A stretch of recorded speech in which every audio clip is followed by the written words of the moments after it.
Hello. It's always windy when I want to shoot outside, but it was too gorgeous out today not to. So we'll deal with it. My papers will fly. I got some supplements here. And the reason I have supplements is because today's show is about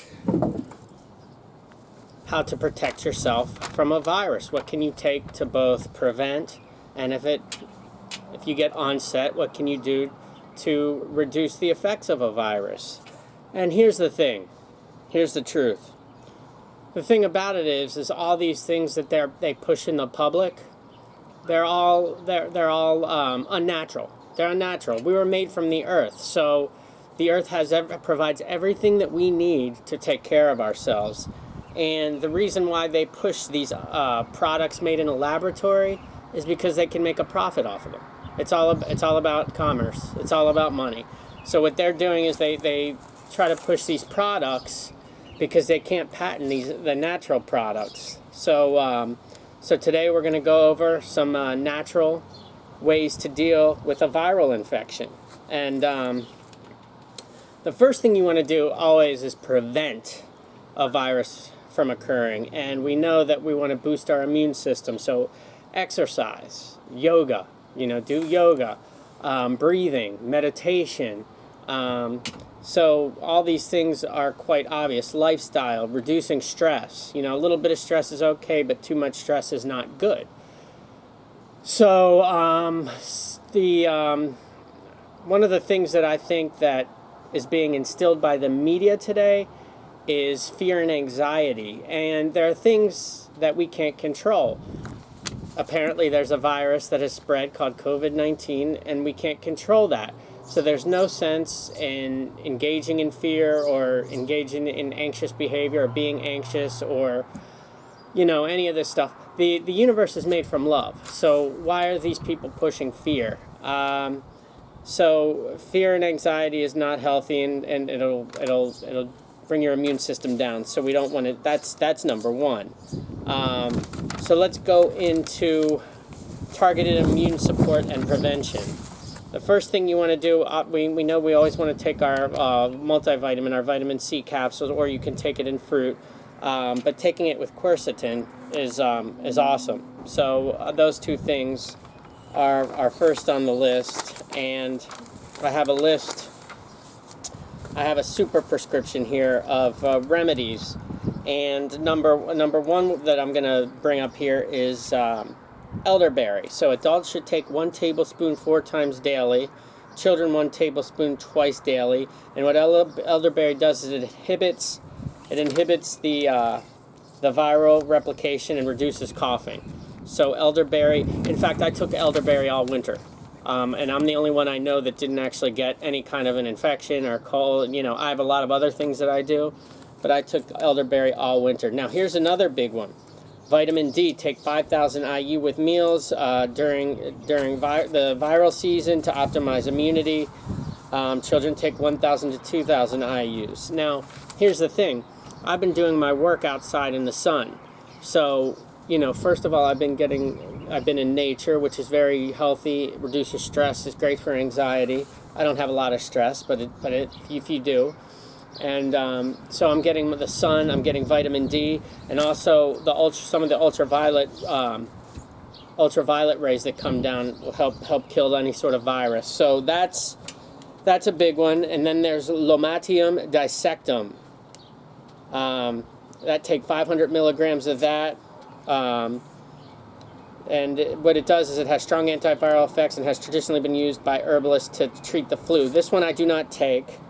But I want to throw everything in. I'll show you the book that I'm getting this out of. Another one is Pelargonium sedoides. I've never heard of this one. Very interesting. I'll spell it for you because my pronunciation was absolutely horrible on that.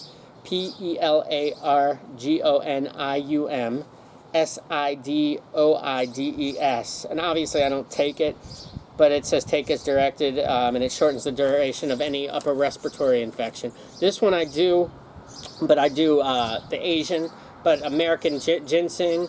Take 200 milligrams standardized extract twice daily. This reduces the incidence of upper respiratory tract infections. And Then another one of my super prescriptions is N-acetylcysteine. Take 600 milligrams twice daily for flu prevention and 2,000 to 3,000 for viral treatment. So also I want to add to that colostrum. Adults take three caps once daily on an empty stomach. Children ages 2 to 5, 1 cap daily. Ages 5 to 12, 2 caps daily. So that is my super prescription. Now some general recommendations that will be helpful are garlic, astragalus, thymus, echinacea. Very important. I take echinacea in tea, but I think this one's very important. Thymus, take thymus, echinacea, oregano. Of course, we already said vitamin C, and then ginger. Also, what I would like to add to that is colloidal silver, which I actually have in the mineralizer in my vortexer. Also, Guna virus, a homeopathic viral remedy. Adults and children take as directed. And then here's another interesting one. Intravenous vitamin C and or ultraviolet blood irradiation with ozone can be used for severe cases. That's interesting. I had some theories on ozone, and then I did some research and I found this. So I find that very interesting. Obviously you want to take in a lot of fluids as well. Very important. We have some homeopathic remedies as well. Arsenicum album for cold flu when a person feels exhausted, anxious, restless, and chilly. Belladonna is for the beginning phase of a viral infection. Bryonia, I've never heard of that, is for flu with severe aching of the joints. If the person feels worse from the slightest of movement and has a hard, dry cough. Did I mention fluids? Make sure you're drinking a lot of fluids also. And then we have acupressure. And do you know what? I meant to print out a chart, but you can find these charts anywhere. So for the large intestines, you have the L14. There's an acupressure point. The governing vessel is separate from the large intestines. That's at GV 24.5. The gallbladder, GB 16 and GB 20, and all these ease headache and head congestion. To reduce fever and strengthen the immune system, you massage the large intestines, which is LI 11, and for the kidney, which is K27, you can relieve a sore throat and chest congestion. Maybe what I'll do. Let's see. You know what? You can look it up. It's not hard to find if you want to do the acupressure, or just go to somebody who does acupressure. Body work, massage, when most of your symptoms have passed and you're ready to resume a more normal schedule. This will help you transition more smoothly. Hydrotherapy, aromatherapy, I love tea tree oil. I should have brought that out with me. I love tea tree oil. I use that for toothpaste actually, or for mouthwash. After I brush my teeth with baking soda and coconut oil. And I mix it with peppermint when I do the mouthwash, actually, either peppermint or eucalyptus. So that's what I do there. Other recommendations, as you feel symptoms, start getting to bed right away. Gargle with warm salt water. I know that's generally effective. I did that most of the winter too. And then if you must, intravenous vitamin C therapy.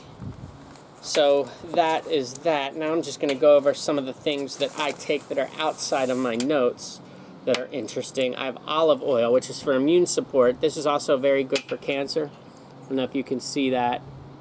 But olive oil, immune support, active responder, astragalus, I already mentioned that. And then we have cat's claw, which is a system builder. It's immune support, cat's claw. I already showed you my echinacea, organic tea. I take it in tea. I also have a tincture like this. One thing that I do, some of that blew off. That's not good. I guess because I took this off. We have iodine. So this is scalar infused monoatomic iodine. So this is broken down into its single element. We'll get to that later. That's so scalar infused monoatomic iodine. I take trace minerals. I have this. Sometimes I even put this on my skin. Actually, I have one that has trace minerals with magnesium. This is a thyroid support tincture. Kelp powder, bee propolis powder, hay shu wu root, saw palmetto, butcher's broom root, various other things. So that's that. And that's from Dr. Morse's. This is an endocrine support tincture. If you can see that. And then here, let me get the things that fell off, because those I'm going to get to those now. Fell off the table. So, one thing was an ancient Egyptian sacrament that I take called blue lotus flower. This is good. This could be act as a natural pain reliever, actually. And then I have moonstone, which was given to me because I'm a good customer of Suncoast Organics, and they threw it in. And what's interesting is I bought I don't really like smoking things, but I bought a pipe to try it out. It was a really, like, you just wanted to meditate when you took this. This is ancient Egyptian sacrament. I've heard that also for women, it's good. It helps with PMS, helps with, mild pain relief. And then the moonstones, I'm not even sure exactly what they're, it was just sent to me. But I know this, when I put these in my pipe, I felt great, totally legal. Usually I do them in teas, like I'll put it with my echinacea tea. So that's what I usually do. I've smoked it once, and what you can do also with this, if you're like alcohol, you can infuse this in wine for about a week, and it's supposed to have a more hallucinogenic effect. But it's a very interesting product.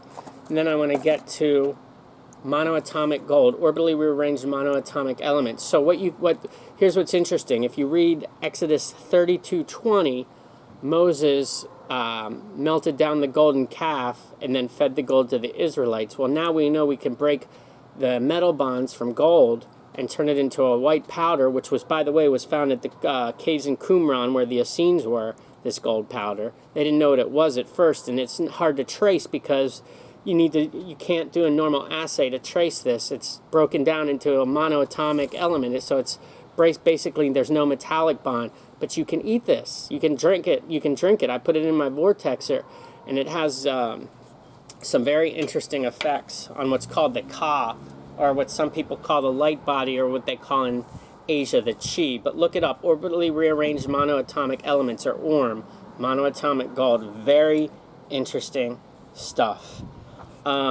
Anyway, so those are some of your natural remedies. And then the book that I primarily used for this, I had some other notes, but it's Prescription for Natural Cures Revised Edition. It has great stuff, all kinds of great stuff for natural remedies. But that's that. So my suggestion is that when there's a season where there's a lot of infections, or because I have it for colds too, but when there's a virus going around like this, as soon as we hear about it, let's go natural. Let's build up our immune system with some of this stuff, and then if we get it, let's mitigate the effects with some of these more natural type things. And I think we'll be in good shape. I don't think we have anything to fear here. I think we just have to be confident, move forward with our lives. We all worry. We worry about each other, but if we stay in our own lanes and take care of our own health, we don't have to tell people to wear a mask or to stay in or anything like that. That is my take. Thank you very much.